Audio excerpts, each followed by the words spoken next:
యజమాని, సేవకుడు. మిద్దాద్ గురించి సహచరుల అభిప్రాయం.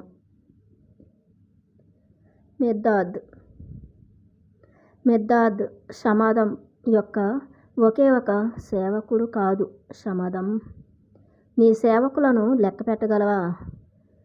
షమాదంని సేవించని ఒక గరుడు పక్షి, లేదా ఒక డేగ, లేదా ఒక షేర్, లేదా ఒక వృక్షం, ఒక పర్వతం, లేదా ఒక నక్షత్రం, ఒక సముద్రం, లేదా ఒక సరస్సు, ఒక దేవత, లేదా ఒక రాజు ఉన్నారా? ప్రపంచమంతా షమాదం సేవలో లేదా?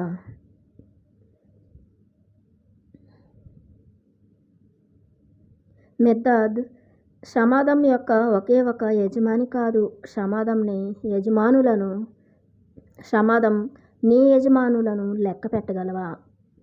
ఇక్కడ మిద్దాద్ ఏం చెప్తున్నారంటే, మిద్దాద్ కింద పాఠంలో మనం చెప్పుకున్నాం కదా, ఈ సేవకుడు నోటి నుంచి ఎంత జ్ఞానం వస్తుందని నేను ఊహించనే లేదు అన్నాడు కదా షమాదం మిద్దాద్ని. అందుకు చెప్పాడు. మిద్దాద్ అంటున్నాడు, మిద్దాద్ ఒక్కడే షమాదంకి సేవకుడు కాదు. ఒక పక్షి, ఒక డేగ, ఒక జంతువు, ఒక పక్షి, ఒక వృక్షం, ప్రతిదీ ఇక్కడ ఒక నక్షత్రం, ఒక సముద్రం, ఒక సరస్సు, ఒక దేవత, ఒక రాజు, అందరూ కూడా షమాదం సేవలో లేరా అంటున్నాడు. అంటే ఇక్కడ మనం ఈ ఈ సృష్టిలో ప్రతి దాని మీద మనం ఆధారపడి జీవిస్తూ ఉంటాం, అంతే కదా. నేచర్ నుంచి మనం ఎన్నో రీసోర్సెస్ తీసుకుంటూ ఉంటాము. మనం కూడా నేచర్కి సేవ చేస్తూ ఉంటాము. ఇక్కడ ఇచ్చి పుచ్చుకోవడం అనేది ఉంటుందంట. ఇచ్చి పుచ్చుకోవడం ఉంటుంది. మనం సేవ చేయడం జరుగుతుంది, యజమానిగా కూడా ఉండడం జరుగుతుంది. సేవకుడుగా ఉంటాము, యజమానిగా కూడా ఉంటామన్నమాట.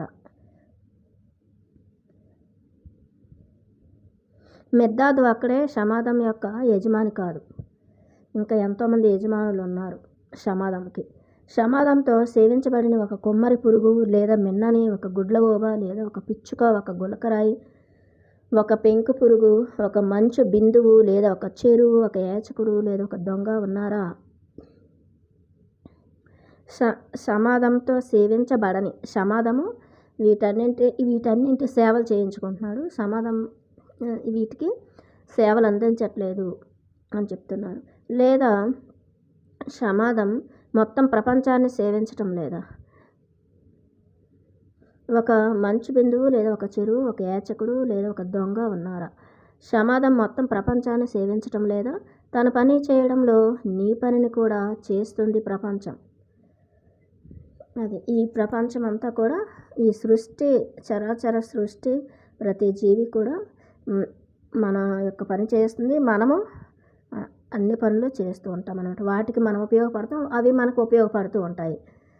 ఇక్కడ ప్రతి ఒక్క జీవికి, ఒక చీమ నుంచి ఏనుగు వరకు, మనిషి వరకు, అన్నింటికి కూడా ఒక పర్పస్ అనేది ఉంటుందన్నమాట. దాని యొక్క పని ఇక్కడ ఉంటుంది. అందుకే సృష్టికర్త ప్రతిదాన్ని ఇక్కడ సృష్టించాడనమాట. ఒకదాని నుంచి ఒకటి ఇక్కడ నేర్చుకుంటూ, ఒకదానికి ఒకటి సహాయం చేసుకుంటూ నేర్చుకోవడానికి మనిషి ప్రతి జీవి నుంచి, ప్రతి ఒక్క దాని నుంచి నేర్చుకోవాలి మనిషి. అలాగే నీ పనిని చేయడంలో నువ్వు ప్రపంచ పనిని కూడా చేస్తావు. మన పని ఏదైతే ఉందో మనం చేసుకుంటున్నామో, అప్పుడు సపోజ్ మనం ఒక జాబ్ చేసామనుకోండి, ఒక టీచర్గా ఉంటే ఎంతోమంది పిల్లలకి విద్యను అందిస్తూ ఉంటాం, జ్ఞానాన్ని ఇస్తాము. మళ్ళీ అటు నుంచి మనం ఏం తీసుకుంటాం? డబ్బులు తీసుకుంటాం కదా, మనీ. అలా అన్నమాట. ప్రతిదానికి కూడా ఒక ఇది ఉంటుందన్నమాట. తల పొట్టకి యజమాని కదా, పొట్ట కూడా తలకి మాత్రం తక్కువ కానీ యజమానే కదా. సేవ చేసి సేవించబడితే తప్ప ఏది సేవ చేయదు. ఇక్కడ ఏది కూడా ఊరికే మనకి సేవ చేయదు. ప్రతిదానికి కూడా మనం సేవ చేస్తాము. ప్రతిదాని సేవలు మనం అందుకుంటూ ఉంటాం. నేను మాత్రమే ఇక్కడ సేవలు చేస్తున్నాను, నేను మాత్రమే ఇక్కడ అన్నీ నా వల్లే జరుగుతున్నాయి, నేను మాత్రం ఇదంతా చేస్తున్నాను అని చెప్పేసి ఎక్కువగా నేను అని అహంకారంతో, ఆ యొక్క అధికార దాహంతో, ఆ యొక్క కంట్రోలింగ్ దీని మోడ్లో మాట్లాడుతూ ఉంటాము. చాలామంది కంట్రోల్ చేస్తూ ఉంటారు ఎదుటి వాళ్ళని కదా. కాబట్టి ఇక్కడ ఏమంటున్నారంటే ప్రతిదానికి నువ్వు సేవ చేస్తావు, ప్రతిదాని నుంచి నువ్వు సేవలు అందుకుంటూనే ఉంటావు ఇక్కడ, మనిషి నుంచి కానీ జీవి నుంచి కానీ అన్నింటి నుంచి అని చెప్తున్నారు. ఇక్కడ ఒకదాని అవసరం ప్రతిదానికి ఉంటుందన్నమాట. సేవ చేసేదానికి సేవ చేస్తే తప్ప ఏది సేవింపబడదు. ఇక్కడ మనం ప్రతిదానికి సేవ చేస్తేనే దాని నుంచి మనం సేవింపబడతాం అన్నమాట. క్షమాదం నీకు మరి అందరికీ చెప్తున్నాను, సేవకుడు యజమానికి యజమాని, యజమాని సేవకుడికి సేవకుడు. సేవకుడు తలదించనక్కర్లేదు, యజమాని తలెత్తవలసిన అవసరమూ లేదు. యజమానికి ఉండే ఆత్మ వినాశనమైన పొగరుని అణిచేయి. నేను యజమానిని, నేను పెద్ద, నేనంటే లీడరు, లేదంటే నేను అని చెప్పేసి ఒక ఐడెంటిటీ కదా, ఒక ఐడెంటిటీ అనేది మనకు ఉంటుంది, గుర్తింపు. ఆ గుర్తింపు అనేది ఉంటాయి, ఎన్నో గుర్తింపులు మనకు ఉంటాయి, ఐడెంటిటీస్. ఆ గుర్తింపులన్నీ కూడాను తీసేసే, యజమానిని అనేటువంటి ఆ గుర్తింపుని తీసేసే, ఆ యొక్క పొగరుని అణిచివేయు, తీసేయి అని చెప్తున్నారన్నమాట. సేవకుడి అవమానకరమైన సిగ్గుని పెకిలించి వెయ్యి. నేను సేవకుడిని అని అవమానపడకు. అందరికీ నువ్వు సేవ చేస్తున్నావు, అన్నీ నీకు సేవ చేస్తున్నాయి అంతే. జస్ట్ ఒకదానికొకటి కోఆపరేషన్లో ఉన్నాయి అంతే. ఇక్కడ ప్రతిదీ కూడా కోఆపరేషన్, కాంపిటీషన్ అనేది లేదు, కోఆపరేషన్ మాత్రమే ఉంది అని మనం తెలుసుకోవాలి. నేను ఎవరికో సేవ చేస్తున్నాను, నేను ఎవరికో ఏదో చేస్తున్నాను అని నువ్వెప్పుడు తలదించుకొని సిగ్గుపడాల్సిన అవసరం లేదు. ఎందుకంటే నీకు కూడా వాళ్ళు సేవ చేస్తున్నారు, నీకు రిటర్న్ గిఫ్ట్ నీకు ఇస్తున్నారు. నువ్వు ఇచ్చిన దానికి నీకు ఇంకా 10ంతలై నీకు ఇస్తూ ఉన్నారు ప్రతి ఒక్కరూ అని మనం తెలుసుకోవాలి. ఇక్కడ మనం చూస్తే మన కుటుంబాల్లో కూడా నేనే చేస్తున్నాను అని చెప్పేసి, నా వల్లే అవుతుంది, నేను లేకపోతే ఇదంతా జరగదు, నేనే గొప్ప అని చెప్పేసి అహంకారంతో ఎంతోమంది ఉంటారు ఫ్యామిలీస్లో, పెద్దలు ఉంటారు కదా, వాళ్ళంతా కూడాను ఏమంటారంటే నా వల్లే జరుగుతుంది, నేను లేకపోతే ఇక్కడ అవ్వదు అని చెప్పేసి అంటారు. దాన్ని పెకిలించి వెయ్యి అంటున్నారనమాట. అధికార దాహాన్ని పెకిలించి వెయ్యి అని చెప్తున్నారు. అది బానిసత్వం ఏమీ కాదు, అవమానకరమైన సిగ్గు కూడా కాదు అని చెప్పేసి అంటున్నారు. అంటే ఇక్కడ మనం చూస్తుంటాం, ఇప్పుడు ఎలా అయిపోయాయంటే కుటుంబాలు కూడా ఒక కమర్షియల్ అయిపోయాయి అనమాట. నాకేంటి లాభం అని చెప్పేసి, ఒక ఫ్రెండ్షిప్ చేయాలన్నా, ఒకరితో మనం మాట్లాడాలన్నా ప్రతిదానికి ఒక ఆశిస్తున్నారు కదా, ఆశించటం ఉంది ఇక్కడ, ఎక్స్పెక్టేషన్స్ అనేవి ఉన్నాయన్నమాట. కాబట్టి ఆ ఎక్స్పెక్టేషన్స్ అనేవి ఉండడం వలన ఇక్కడ మనము దేంతో కూడాను అన్కండిషనల్గా మనం కనెక్ట్ అవ్వలేమన్నమాట. అన్కండిషనల్ లవ్ అనేది ఉండాలి, ఆ ఎక్స్పెక్టేషన్స్ అనేవి తీసేయాలన్నమాట. ఇక్కడ అందరికీ కూడాను ప్రతి ఒక్కరికి ఆ యొక్క సృష్టి సమానమైనటువంటి సమతూకంలో సమానంగా అందరికీ న్యాయమే చేస్తుంది. ఆ సృష్టికర్త, ఆ విశ్వమాత, ఆ ప్రకృతి మాత అందరికీ సమానంగానే న్యాయం చేస్తుంది. కానీ కొంతమంది ఏమంటారంటే అబద్ధాలు అల్లుకుంటూ, నిజాన్ని కప్పిపుచ్చేసి అబద్ధాలు చెప్పుకుంటూ నేను చేశానని చాలా ఏళ్ళు, చాలా సంవత్సరాలు వాళ్ళు ఎంతో అందరినీ మెప్పిస్తుంటారంట, ఒప్పిస్తారు, నా వల్ల ఇది అయ్యిందని చెప్పేసి నిజాన్ని కప్పేస్తారనమాట. నిజం అనేది ఒక నిప్పు లాంటిది, ఆ నిప్పు అనేది ఏదో ఒక రోజు బయటపడుతుంది కదా. అబద్ధం అనేది ఒక పొగ లాంటిది, పెద్ద గాలి వీచిందంటే ఆ పొగ అంతా వెళ్ళిపోయి నిప్పు అనేది రాజుకుంటుంది కదా, నిప్పు కనిపిస్తుంది. అలాగే పొగ అనేది అంతటా అల్లేస్తుంది క్షణంలో, కానీ నిప్పు అనేది అక్కడే ఉంటుంది. కానీ ఆ నిప్పు అనేది అన్నింటినీ కూడా దహనం చేయగలదు, నిజం అలాంటిది. కాబట్టి ఎప్పుడు కూడాను నా వల్లే జరిగింది, నేనే చేశాను, నేను ఎందుకు అలా చేశాను, నాకేంటి లాభం వచ్చింది అని ఎవరు కూడా ఇక్కడ బాధపడాల్సిన అవసరం లేదు. సృష్టికర్త అందరికీ కూడాను సమానంగానే మేలు చేస్తాడు, సమానంగానే అన్నీ ఇస్తాడు అనేది మనం తెలుసుకోవాలి. మనం ఒక చోట కోల్పోయామనుకోండి ఏదో ఒకటి, ఇంకొక చోట నుంచి మనకు అందుతూ ఉంటుంది. ఒక ప్రేమ కావచ్చు, లేదంటే ఒక ఆర్థిక సహాయం కావచ్చు, ఏదైనా కానీ ఇది ఏదైనా ఒక ఓదార్పు కావచ్చు, ఏదైనా సరే మనం ఆశించిన వ్యక్తి నుంచి మనకు రాకపోయి ఉండొచ్చు. కానీ ఆశించని వేరొక చోట నుంచి రావచ్చు, లేదంటే ఆ ఇన్విజిబుల్ హయ్యర్ మాస్టర్స్ నుంచి, హయ్యర్ రెల్మ్స్ నుంచి ఆ యొక్క గాలి, ఒక చిరుగాలి వచ్చి చక్కగా మనల్ని సేద తీర్చవచ్చు. ఒక చెట్టు దగ్గర ఉంటే ఎంతో హ్యాపీగా ప్రశాంతంగా ఉండొచ్చు. ప్రతిదీ కూడా మనల్ని హీలింగ్ చేస్తూ ఉంటుంది కదా. ఎప్పుడు మనం ఇక్కడ ఒంటరి వాళ్ళం కాదు అనేది మనం తెలుసుకోవాలి, అవగాహనలోకి రావాలన్నమాట. పదం ఒకటేనని గుర్తుంచుకో. ఆ పదం ఒకటేనని గుర్తుంచుకో. ఏ పదం? ఆత్మ అనే నేను అనే పదం. నేను అనే పదం ఒక్కటే, అంటే ఆత్మ అనేది ఒక్కటే, కానీ దాని యొక్క రూపాలు ఇవన్నీ కూడా. ఆత్మ అనేది ఒక్కటే. ఆత్మ ఇవన్నీ రూపాలు. ఇప్పుడు మట్టి ఉందనుకోండి, మట్టి ఒక్కటే, ఆ మట్టి ముద్ద. కానీ ఆ మట్టి ముద్దను తీసుకుని గరిటెలు చేయొచ్చు, స్పూన్లు చేయొచ్చు, కుండలు చేయొచ్చు, పళ్ళెం చేయొచ్చు, లేదా ప్లేట్లు చేయొచ్చు, ఎన్నెన్నో చేయొచ్చు కదా ఒక మట్టి ముద్దను తీసుకుని. అలాగా ఆ చైతన్యం, ఆ మూల చైతన్యం అనేది ఒక్కటే. ఆ దివ్యత్వం అనేది ఒక్కటే. ఆ చైతన్యం అనేది ఇన్నింటిలో రూపాల్లో ఉంది అనేది తెలుసుకో అని చెప్తున్నారనమాట మెర్దాదు. ఆ పదం ఒక్కటేనని గుర్తుంచుకో. ఏ పదం? నేను అనే పదం. అంటే నేను అంటే ఎవరు? సృష్టికర్త. నేను అంటే భగవంతుడు. నేను అంటే ఆ పరిపూర్ణ శూన్యతని, ఆ వాయిడ్నెస్ అని చెప్పేసి తెలుసుకోవాలి. పదంలో ఉండే అక్షరాల నిజానికి మీరు అంతా ఒకటే. ఆ యొక్క నేను అనే పదంలో ఉండే అక్షరాల నిజానికి మీరు అంతా ఒకటే. అది నిజమేంటి? ఆ పదంలో నేను అనే నిజమేంటి? ఆత్మ. ఆ ఆత్మ అనేది అంతా ఒక్కటే. ఆ చైతన్యం అనేది అంతా ఒక్కటే, కానీ రూపాలు వేరు, ఆ గుణాలు వేరు. ఏ ఒక్క అక్షరం వేరొక అక్షరం కంటే ఉన్నతమైనది కాదు. అంటే ఒక ఆత్మ ఇంకొక ఆత్మ కంటే ఉన్నతమైనది ఏమి కాదు, అంతా ఒక్కటే అని చెప్పేసి చెప్తున్నారు. మరి తక్కువ అవసరం ఉన్నది కాదు, అలానే ఎక్కువ కాదు, తక్కువ కాదు. ఒక ఆత్మ కంటే ఇంకో ఆత్మ ఎక్కువ కాదు, తక్కువ కాదు. ఒక చీమ కంటే ఏనుగ ఎక్కువ కాదు, మనిషి కూడా చీమ కంటే ఎక్కువ కాదు. ప్రతి ఆత్మ దాని యొక్క ఇక్కడ పర్పస్తో ఈ భూమి మీద ఉంది, దాని యొక్క పని ఉంది.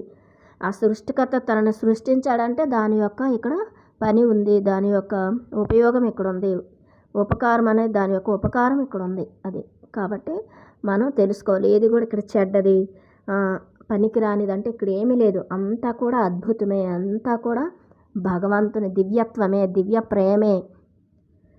ఆ దివ్యత్వాన్ని మనం ఆ దివ్యత్వంతో మమేకమైపోయి దాన్ని అవగాహన చేసుకుని, దాన్ని అర్థం చేసుకుని, దాంతో మనం మసలుకునే ఇది యోగ్యత అనేది మనకు ఉండాలి. ఎంతో యోగ్యత ఉండాలన్నమాట, ఎంతో హయ్యర్ అండర్స్టాండింగ్ ఉండాలి.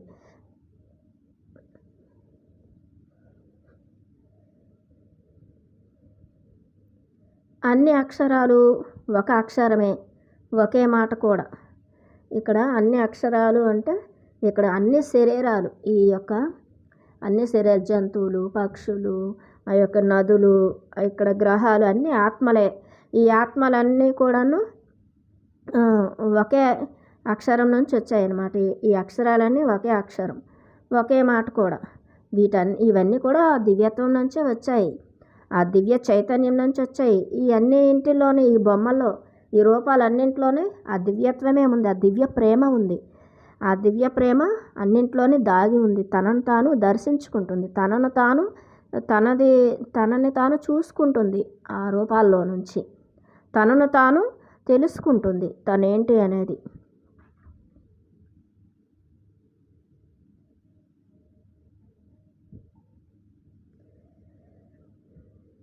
అన్ని అక్షరాలు ఒక అక్షరమే, ఒకే మాట కూడా.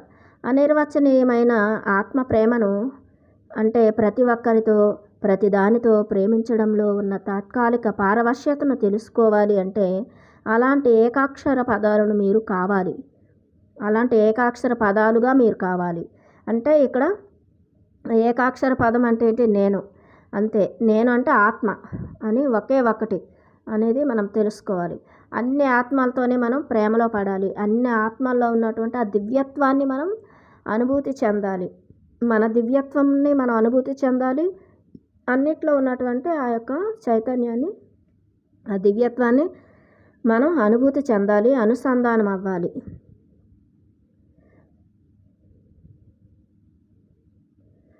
ప్రతి ఒక్కరితో అంటే ఆత్మ అనిర్వచనీయమైన, అది అనిర్వచనీయమైన, దాన్ని నిర్వచించలేనటువంటి ఆత్మ ప్రేమను, ఆ దివ్య ప్రేమను, ఆ ఏకత్వ ప్రేమను, అంటే ప్రతి ఒక్కరితో, అన్నింటితో, ప్రతి దానితో ప్రేమించడంలో ఉన్న తాత్కాలిక పారవశ్యతను తెలుసుకోవాలి. ఆ అనుభూతిని మనం తెలుసుకోవాలి. ప్రతి దాంట్లో ఉన్న ఆ దివ్య ప్రేమతో మనం అనుసంధానం అవ్వాలి. ఆ దివ్య ప్రేమను అనుభూతి చెందాలి. ఆ పారవశ్యతను తెలుసుకోవాలి అంటే అలాంటి ఏకాక్షర పదాలుగా మీరు కావాలి. నేను అంటే భగవంతుడు, నేను అంటే బ్రహ్మానందాన్ని, నేను అంటే ఏకత్వాన్ని, నేను అంటే ప్రేమను, దివ్య ప్రేమను నేను అని అలా ఏకాక్షరంగా అయిపోవాలి. నేనుల ఐడెంటిటీస్ ఉన్నాయి కదా, గుర్తింపులు, ఆ గుర్తింపులన్నీ, ఆ బరువులన్నీ తీసి పారేయాలి. ఇంకా నేను అంటే మనిషిని, నేను అంటే స్త్రీని, నేను అంటే ఈ యొక్క తల్లిని, నేను అంటే భార్యని, వీటన్నింటికీ కూడా ఒక బాధ్యత, బరువు అనేది ఉంటుంది, ఎక్స్పెక్టేషన్ ఉంటుంది.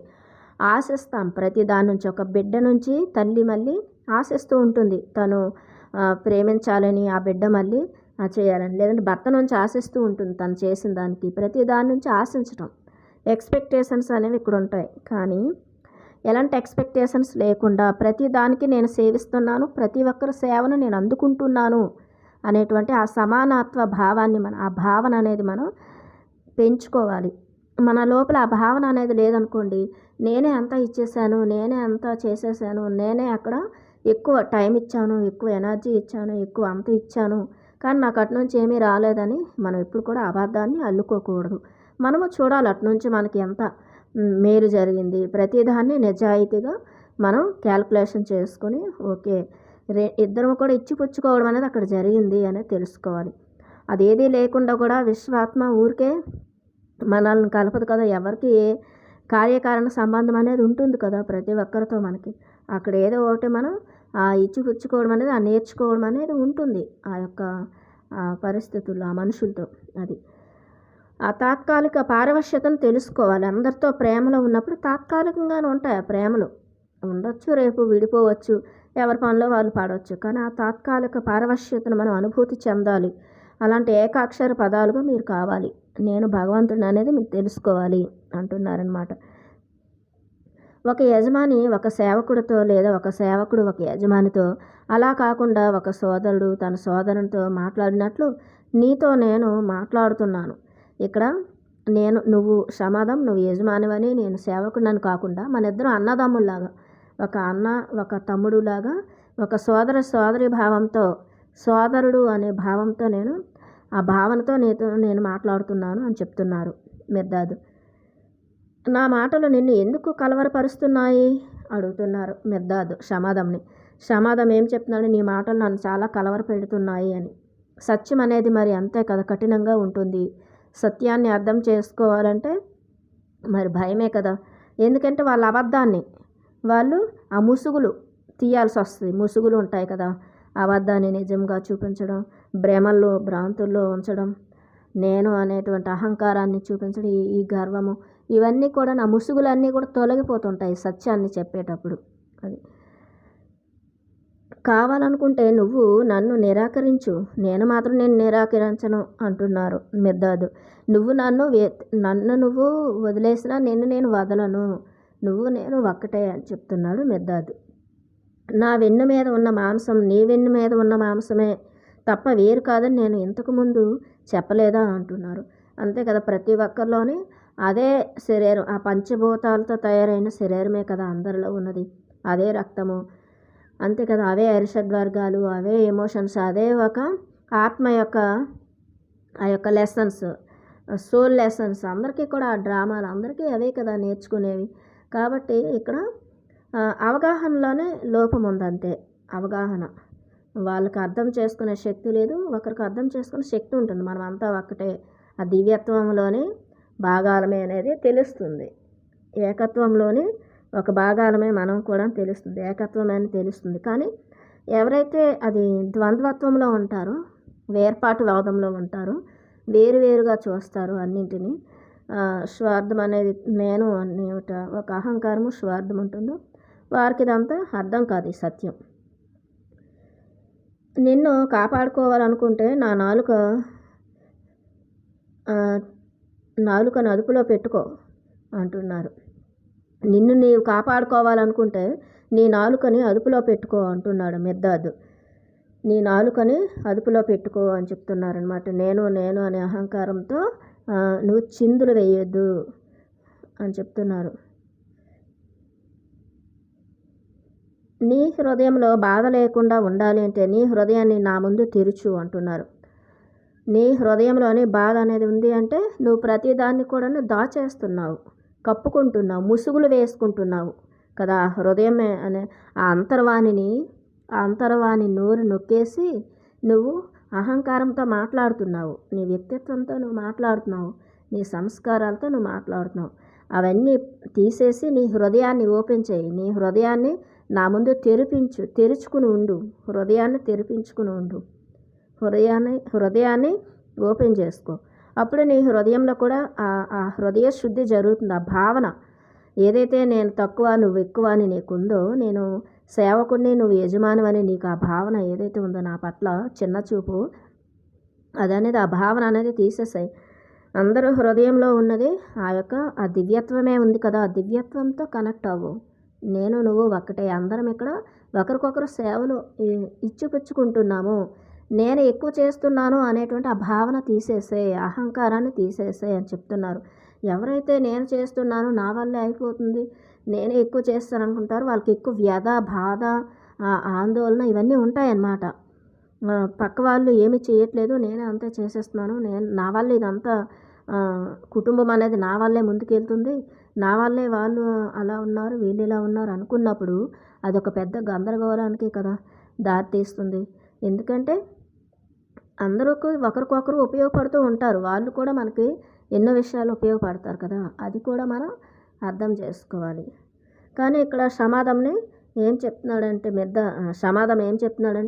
నువ్వు తక్కువ, నేను యజమానిని, నా వల్ల ఇంత ఈ యొక్క మఠం అనేది విస్తరించింది, ఐశ్వర్యం అనేది పెరిగింది, కాబట్టి నేను ఎక్కువ, నువ్వేం చేసావు అంత ఏం చేయలేదు కదా, కాబట్టి నువ్వు తక్కువ అని చెప్తున్నాడు. నీ హృదయంలో బాధ లేకుండా ఉండాలి అంటే నీ హృదయాన్ని నా ముందు తెరుచుకో అంటున్నారు. హృదయం తెరిపించుకొని ఉండు, హృదయ విశాలంతో ఉండు అని చెప్తున్నారు. మాటలు ఉచ్చులు, ముళ్ళ పొదలు అయితే అలాంటి నాలుక లేకపోతేనే మంచిది. ఆ మాటలే మంచి ఉచ్చుల్లో పెట్టేస్తున్నాయి, చిక్కుల్లో పెడతాయి. ఆ మాటలు చిక్కుముడులు వేస్తున్నాయి. ముళ్ళ పొదలు అంటే మాటలు అనేవి అంత హర్ట్ చేసేలాగా ఉంటున్నాయి అన్నమాట. తక్కువ చేసి మాట్లాడడం, ఎగతాళి చేయడం, అవహేళన చేయడం, అలా అన్నమాట. అలాంటి నాలుక లేకపోతేనే మంచిది. పవిత్రమైన అవగాహనతో నాలుకను శుభ్రపరచుకునే వరకు మాటలు ఉచ్చులే.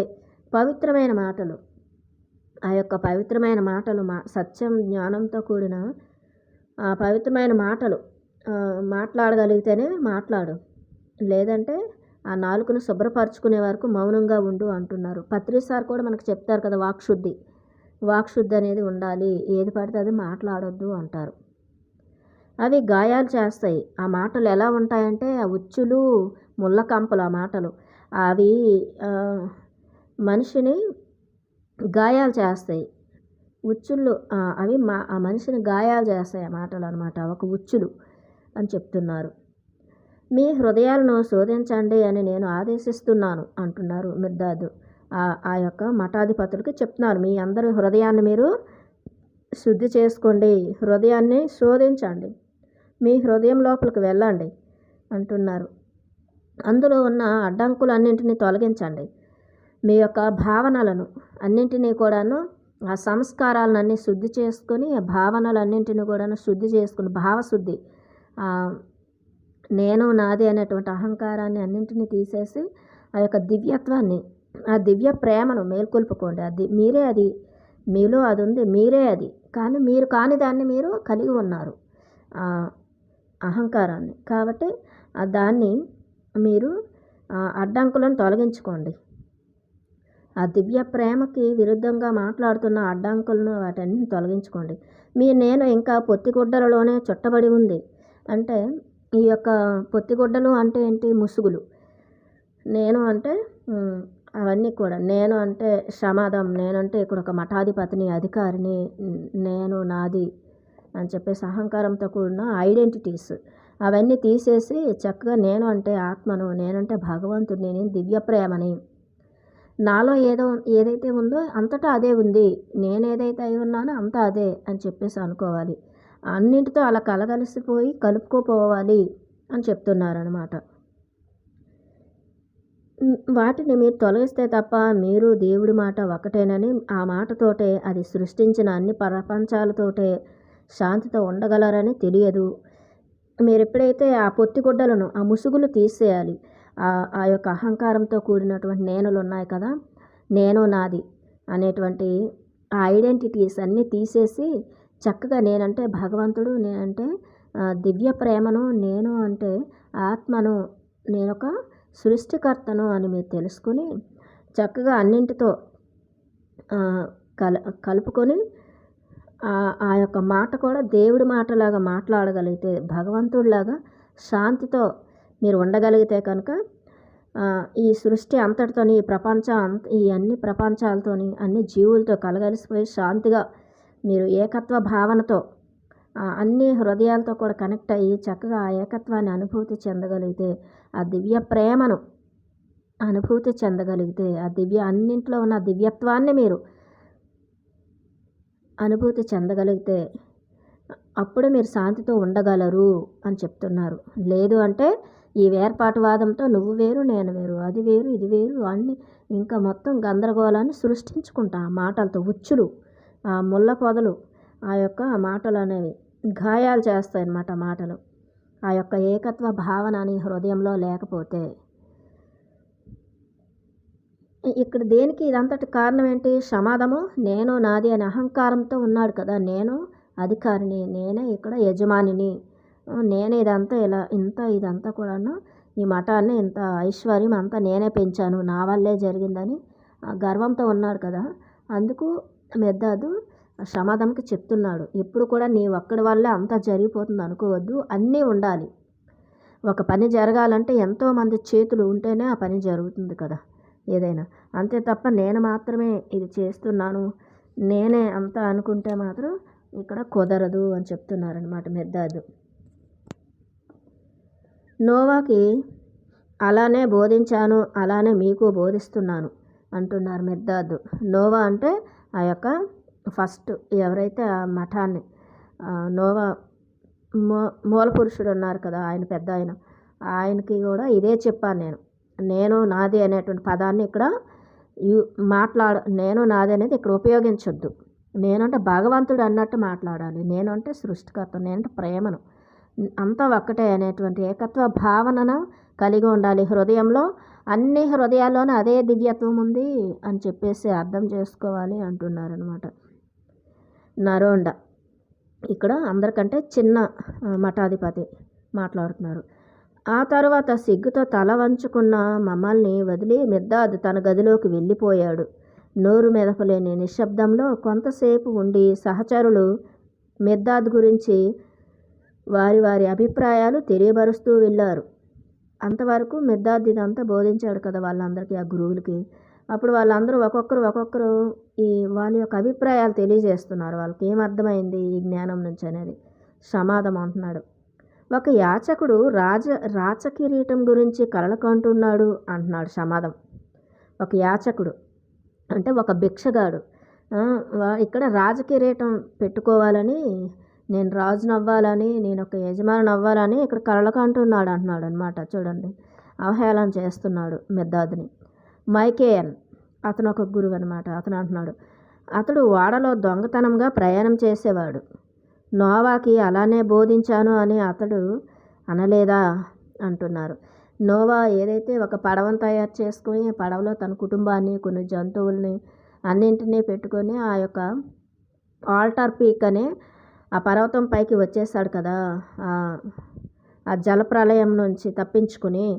అప్పుడు ఇతను ఉన్నాడంటే ఇతను కూడా ఒక దొంగ. ఆ యొక్క పడవలో నుంచి దొంగతనంగా వచ్చేసి ఉంటాడు అంటున్నాడు నోవాతో అంటున్నాడనమాట. దొంగ అంటున్నాడు. అబియార్ అనే ఒక గురువు అంటున్నాడు. పంటి మధ్యలో చిక్కుపడ్డ దారం అంటున్నాడనమాట. ఇతను మనకి ఒక చిక్కుపడ్డ దారం లాంటివాడు. మన పంటి మధ్యలో చిక్కుపడిన ఒక దారం లాంటివాడు ఇతను మనకి అంటున్నాడు. అంటే వాళ్ళందరికీ ఆత్మజ్ఞానం లేదు. ఆత్మ అనేది తెలీదు. వాళ్ళందరికీ ఏంటి శరీర సుఖాలు, ఇంద్రియ సుఖాలు, ఆ యొక్క అన్నింటిలో డబ్బు, అవన్నీ అధికారము, ఆ యొక్క అన్నీ ఇచ్చాడు కదా. గుర్తింపులు, ఐడెంటిటీసు ఇవన్నీ ఉన్నాయి కదా. గురువులమి అనే ఒక పెద్దరికం ఇవన్నీ ఉన్నాయి కదా ఐడెంటిటీస్, ఆ గుర్తింపులు. అందుకు వాళ్ళు ఇదంతా కూడా అంతా ఒక్కటే, మనమంతా ఒక్కటే అంటే వాళ్ళు ఒప్పుకోలేకపోతున్నారు అనమాట. మెకాస్టర్ అనే గురువు అంటున్నాడు, మరో ఆకాశంలో నక్షత్రం అంటున్నాడు. ఆయన ఏమంటున్నాడని మరో ఆకాశంలో నక్షత్రం అంటున్నాడు. ఆయన కొంచెం పర్వాలేదు, ఇతను ఒక నక్షత్రం లాంటి వాడు, వెలుగు అనేసి అన్నట్టు. బెన్నోన్ అనే ఒక గురువు చెప్తున్నాడు, బ్రహ్మాండమైన బుర్ర కానీ వైరుధ్యంతో విరుద్ధ భావాలతో కొట్టుకుపోతున్నాడు అంటున్నాడు అనమాట. ఇక్కడ ఇతను ఏమంటున్నాడంటే మిర్దాద్ని, బ్రహ్మాండమైన బుర్ర, చాలా జ్ఞానం ఉంది, చాలా ఉంది, కానీ అది వైరుధ్యంలో ఉంది. వైరుధ్యం అంటే విరుద్ధంగా, అంటే గొడవలు పెట్టేటట్టు ఉంది, విరుద్ధ భావాలతో కొట్టుమిట్టాడుతూ ఉన్నాడు అంటున్నాడు. చూడండి, జమోరా అనే ఒక గురువు చెప్తున్నాడు. వీళ్ళందరూ మఠాధిపతులు కదా, వాళ్ళు మొత్తం వాళ్ళు 8 మంది. మనకు తెలియని రాగాన్ని ఆలపిస్తున్న అద్భుతమైన వాద్యం అంటున్నాడు. జమోరా చాలా బాగా చెప్పాడు. మనకి ఏదైతే తెలియదో ఆ సత్యము, దాన్ని అద్భుతంగా బోధించి ఆలపిస్తున్నాడు ఆ సత్యాన్ని. ఆ యొక్క దివ్యత్వం అనేది మనకు తెలియదు కదా, ఆ దివ్యత్వాన్ని మనకు బోధిస్తున్నాడు, అద్భుతమైన వాద్యం అంటున్నాడు అనమాట. హింబాల్ అనే మఠాధిపతి చెప్తున్నాడు, వినడానికి సిద్ధంగా ఉండే వారి కోసం వెతుకుతూ సంచరించే మాట అంటున్నాడు అనమాట. ఎవరైతే ఈ జ్ఞానాన్ని వినడానికి సిద్ధంగా ఉంటారో, ఆ జ్ఞానాన్ని గ్రహణ శక్తి, అంటే ఎవరికైతే అది గ్రహించే శక్తి ఉంటుందో వాళ్ళ కోసం సిద్ధంగా ఉండే గురువు ఇతను అని చెప్తున్నాడు అనమాట.